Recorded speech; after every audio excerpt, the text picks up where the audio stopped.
దేవాని అతిథిగా నేనుండగలనా, నీ పర్వతముపై నివసింపగలనా. దేవాని అతిథిగా నేనుండగలనా, నీ పర్వతముపై నివసింపగలనా. యథార్థమైన ప్రవర్తనతో నీ నీతిని అనుసరింతును. యథార్థమైన ప్రవర్తనతో నీ నీతిని అనుసరింతును.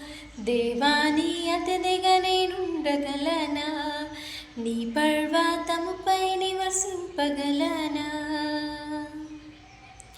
ఈ పాట దావీదు గారు కీర్తనలో రాశారు. ఏ వచనంలో చెప్పండి. Thank you.